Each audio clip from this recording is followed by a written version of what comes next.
வணக்கம் நண்பர்களே, எல்லாம் எப்படி இருக்கீங்க? இது எபி ஃபிட்னஸ். நான் எபி. இன்றைக்கி எதை பற்றி பேச போகிறோன்னா, கைனோகொமஸ்டியா அப்படின்னா என்ன, அது யார் யாருக்கெல்லாம் வரும், எப்படி சரி செய்யலாம், அது என்னென்ன பிரச்சனைகள் இருக்குது அப்படிங்கிறத பற்றி தான் நம்ம இன்றைக்கி பேச போகிறோம். சரிங்களா? இது பெரிய டாப்பிக்கு, பேசிகிட்டே இருக்கலாம். ஆனால் எவ்வளோ சீக்கிரம் அதை உங்களுக்கு புரிய வைக்க முடியுமோ அவ்வளோ சீக்கிரம் நான் புரிய வச்சிட்றேன். எனக்கு தெரிஞ்ச சில விஷயங்களை நான் சொல்கிறேன். அதே மாதிரி எனக்கு சில சந்தேகங்கள் இருக்குது. நான் சந்தேகப்படுறதான் உண்மைன்னு நான் சொல்ல வரல. நான் சந்தேகப்படுறதான் உண்மையான மருத்துவ காரணம்னு நான் சொல்ல வரல. ஒருவேளை இருக்குமோ அப்படிங்கிற எனக்கு ஒரு சந்தேகம் இருக்குது. அதையும் நான் இங்கே பதிவு செய்கிறேன். நீங்களும் பாருங்கள், ஒருவேளை அந்த மாதிரி உங்களுக்கு அந்த சந்தேகம் இருந்தால் நீங்கள் கருத்தில் நீங்கள் சொல்லுங்கள். உங்களுடைய கருத்துக்களை நீங்கள் இப்போ கீழே பதிவு செய்யலாம். ஓகே. அதாவது நண்பர்களே, இந்த கைனோகொமஸ்டியா வர்றதுக்கெல்லாம் என்ன காரணம்னு பார்த்தீங்கன்னா, ஹார்மோன் குறைபாடுகள். சரிங்களா? அது பெண்களுக்கு தனி ஹார்மோன், ஆண்களுக்கு தனி ஹார்மோனுன்னு சொல்லுவாங்க. ஆண்களுக்கு சுரக்கக்கூடிய ஹார்மோன் என்னன்னு கேட்டிங்கன்னா டெஸ்டாஸ்ட்ரான். இதை வந்துட்டு சில பேர் டெஸ்டாஸ்ட்ரானும்பாங்க, சில பேர் டெஸ்டாஸ்டிரானும்பாங்க. அதே மாதிரி பெண்களுக்கு ஈஸ்ட்ரோஜனும்பாங்க, சில பேர் எஸ்ட்ரோஜனும்பாங்க. சரிங்களா?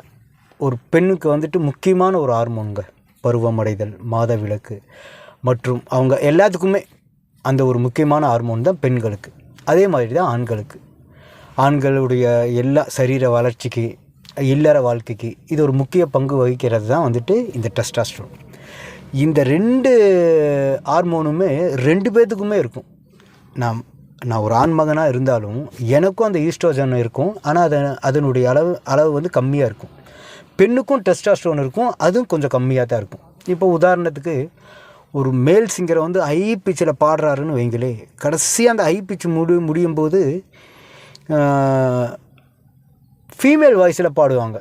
வந்துடும், அது தானாக வந்துடும். இப்போ சொல்லாமல் தொட்டு செல்லும் தென்றல் அந்த பாட்டு கேட்டிங்கன்னா,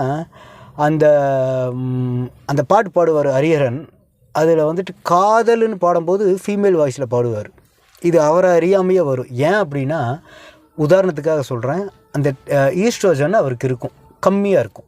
அதே மாதிரி தான் பெண்களுக்கும். சில பெண்களுக்கெல்லாம் நான் பார்த்துருக்கேன், மீசை வந்தவங்களையெல்லாம் பார்த்துருக்கேன். அவங்கள சிரிக்கிறதுக்கோ இல்லை அவங்கள தாழ்வாக சொல்கிறதுக்கோ இல்லை, அவங்களுக்கு டெஸ்டாஸ்ட்ரானுடைய அளவு ஜாஸ்தியாக இருக்கும். சரிங்களா? அதன் காரணமாக அவங்களுக்கு வருது. இது அதிகமாகுதுன்னு வச்சுக்கோங்களேன் ஒரு பேச்சுக்கு. என்னுடைய சந்தேகத்தை நான் இங்கே பதிவு செய்கிறேன். இதுதான் மருத்துவ காரணம்னு நான் சொல்ல, ஏற்கனவே இந்த வீடியோவில் சொன்ன மாதிரி. அதிகமாக ஈஸ்ட்ரோஜன் ஒருத்தருக்கு இருந்ததுன்னா அவர் வந்துட்டு நடை, உடை, பாவனை எல்லாம் பார்த்திங்கன்னா ஒரு பெண் போல் இருக்கும். அது இதுதான் காரணம்னு சொல்ல முடியாது. ஒருவேளை இருக்குமோங்கிற சந்தேகம் தான் எனக்கு. அதே மாதிரி தான் அவர் தன்னை ஒரு கேவாக, தன்னை ஒரு பெண்ணாக உணர்றாரு. சரிங்களா? அதே மாதிரி ஒரு பெண்ணுக்கு டெஸ்டாஸ்ட்ரான் இருந்ததுன்னு வைங்களே, ஒருவேளை அவங்க தன்னைத்தான் ஒரு ஆணாக நினச்சி திருநம்பிக்கையாக மாறிடுறாங்களோ அப்படிங்கிற ஒரு டவுட்டும் எனக்கு இருக்குது. இது சந்தேகம்தான், ஆனால் இதுதான் காரணம்னு என்னால் சொல்ல முடியாது. சரிங்களா? இதுக்கு காரணம்லாம் என்னன்னு கேட்டிங்கன்னா, ஒருவேளை இந்த ஹார்மோன் இம்பேலன்ஸாக இருக்குமோ அப்படிங்கிற ஒரு சந்தேகம் இருக்குது. இதெல்லாம் வந்துட்டு இயற்கையாக வர்றது தான். ஒருத்தர் திருநங்கையாக போகிறாரு, ஒருத்தர் வந்துட்டு திருநம்பியாக போகிறாங்கன்னா இதெல்லாம் ஹார்மோன் பிரச்சனை. இதெல்லாம் இயற்கையாக நடக்கக்கூடியது. ஆனால் அவங்க நினச்சாங்கன்னா தன்னைத்தான் சரி செஞ்சுக்க முடியும். மருத்துவத்தில் இருக்குது, பண்ண முடியும். அதே மாதிரி இந்த எல்ஜிபிடி கம்யூனிட்டின்னு ஒன்று நடக்கும் பாருங்கள். பரேடெல்லாம் நடப்பாங்க சென்னையில். ஆம்பளையாக இருப்பாங்க, கல்யாணம் பண்ணிக்குவாங்க. பப்ளிக்கில், அதாவது பொது தளத்தில் எதெல்லாம் பண்ணக்கூடாதோ அதெல்லாம் பண்ணுவாங்க. பட் இதெல்லாம் வந்துட்டு இயற்கைக்கு மாறான ஒன்று தான். ஆனால் இதுக்கு வந்துட்டு சில பேர் சப்போர்ட் பண்ணுவாங்க. ஏன் அவங்களுக்கு மட்டும் மனசு இல்லையா, அவங்களுக்கு மட்டும் உணர்ச்சிகள் இல்லையா, அப்படி இப்படின்னெல்லாம் பேசுவாங்க. பட் ஆனால் இதெல்லாம் வந்து பார்த்திங்கன்னா ஹார்மோன் கோளாறு தான். இதை சரி செய்ய முடியும். சரிங்களா? சில பேர்த்துக்கெல்லாம் இயற்கையாகவே இந்த பிரச்சனை இருக்கும் நண்பர்களே. பை பர்த்லேயே, அதை பிறக்கும்போதே அந்த ஷீமேல் என்னென்னா சொல்கிறாங்க பார்த்தீங்களா, அவங்கெல்லாம் இருப்பாங்க.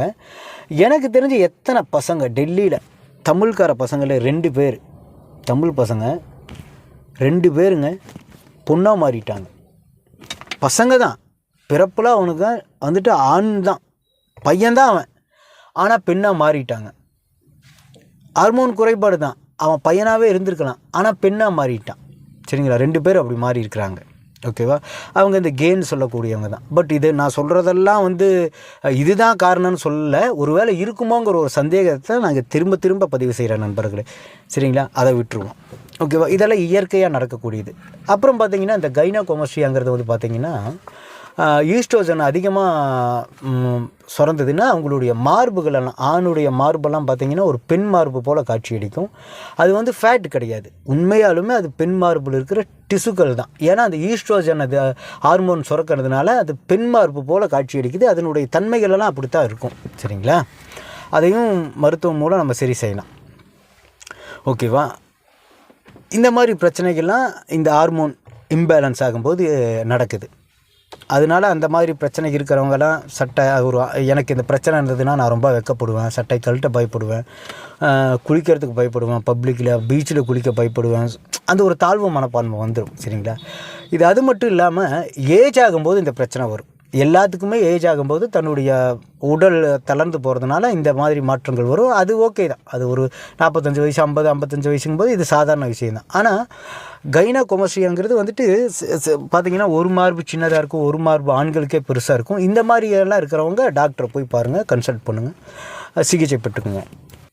அது மட்டும் இல்லாமல் இந்த அனபாலிக் ஸ்டெராய்டு எடுக்கிறவங்களுக்கு 95%, 99% கூட சொல்லலாம், வேண்டாம், 95% அவங்களுக்கு இந்த கைனோகோமஸ்டியா இருக்கும். அவங்களுடைய நெஞ்சு பகுதி பார்த்திங்கன்னா ஒரு சீரியல் பல்பு மாதிரி வீங்கின மாதிரி இருக்கும். ஏன் அப்படின்னு நான் சொல்கிறேன். அதிகப்படியான அவங்க வந்துட்டு டெஸ்டாஸ்டரோன் ஹார்மோன், அதாவது அனபாலிக் ஸ்டெராய்டு எடுக்கிறதுனால இயற்கையாக அவங்களுக்கு சுரக்கக்கூடிய அந்த ஹார்மோன் எல்லாமே அடிபடும். எல்லாமே ஒரு கட்டத்துக்கு மேலே சுரக்காது. இயற்கைக்கு மாறாக எதை செஞ்சாலும் நமக்கு பிரச்சனை தானே. அப்போ அந்த இயற்கையாக சுரக்கக்கூடிய ஹார்மோன் எல்லாமே வந்துட்டு ஸ்டாப் ஆகிறதுனால இவங்களுக்கு ஹார்மோன் இம்பேலன்ஸ் ஆகி ஈஸ்ட்ரோஜன் நிறையா சுரக்கிறதுக்கு ஆரம்பிக்குது. சரிங்களா? அதனால தான் இந்த கைனோகோமஸ்டியா வருது.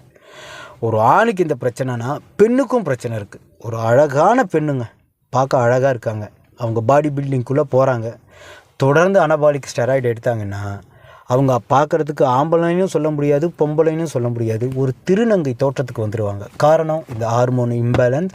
அவங்க அதிகப்படியான டெஸ்டாஸ்டரோன் எடுக்கிறதுனால அவங்களுக்கு அந்த ஈஸ்ட்ரோஜன் அடிபடுறதுனால மேல் ஹார்மோனும் அவங்களுக்கு நிறையா சுரக்கும். அதனால தான் அவங்க வந்துட்டு அவங்க அந்த மாதிரி ஒரு தோற்றத்துக்குள்ளே போயிடுறாங்க. இது தாங்க காரணம். சரிங்களா? இந்த ஹார்மோன் இம்பேலன்ஸுங்கிறது இயற்கையாக வரதை நம்ம சரி செஞ்சிடலாம். இது கூட பண்ணிடுறாங்க, இது கூட வந்துட்டு சர்ஜரி பண்ணிடுறாங்க, பிளாஸ்டிக் சர்ஜரி பண்ணுறாங்க. சரிங்களா?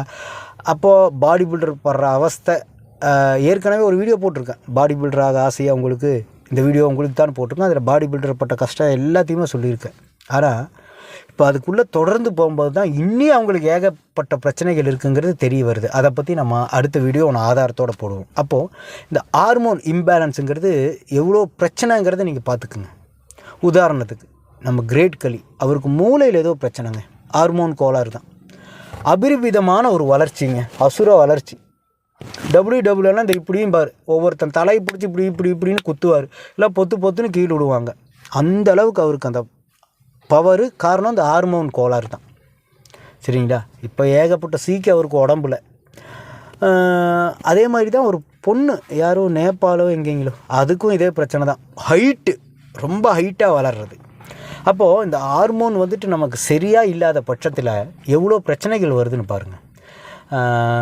இதுக்கு வந்துட்டு நிறைய சிகிச்சைகள் பண்ணலாம். உணவு எடுத்துக்கலாம், உடற்பயிற்சி பண்ணலாம், மருத்துவம் இருக்குது. சரிங்களா? ஆனால் எனக்கு இந்த எல்ஜிபிடி அவங்கள தான் எனக்கு புரிஞ்சிக்கவே முடியல நண்பர்களே. இப்போ கூட 2 பேரும் பயங்கரமாக கல்யாணம் பண்ணிக்கிட்டாங்க. அதில் ஒருத்தர் வந்து பார்க்கும்போது பெண் தோற்றமெல்லாம் இருந்தது, எல்லாமே இருந்தது தான். சரிங்களா?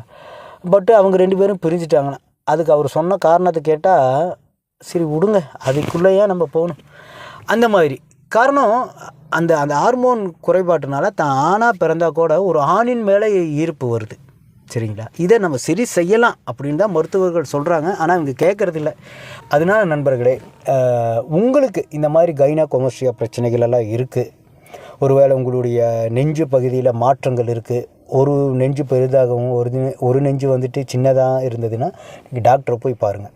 அப்புறம் எனக்கு தெரிஞ்சு அதிகமாக நீங்கள் சோயா பீன்ஸ் சாப்பிட்றீங்கன்னு வைங்களே, ஒரு மேல், நான் அதிகமாக சோயா பீன்ஸ் சாப்பிட்டேன்னா அதில் ப்ரோட்டீன் இருக்குது. ஆனால் அதை விட ஈஸ்ட்ரோஜன் நிறையா இருக்குது, ஃபீமேல் ஹார்மோன்.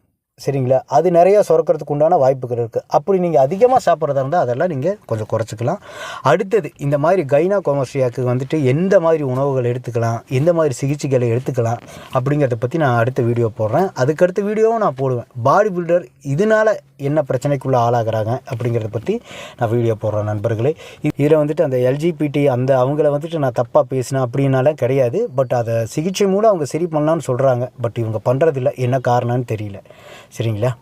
ஓகே நண்பர்களே, இது யாரோட மனசையும் புண்படுத்துறதுக்காக இல்லை.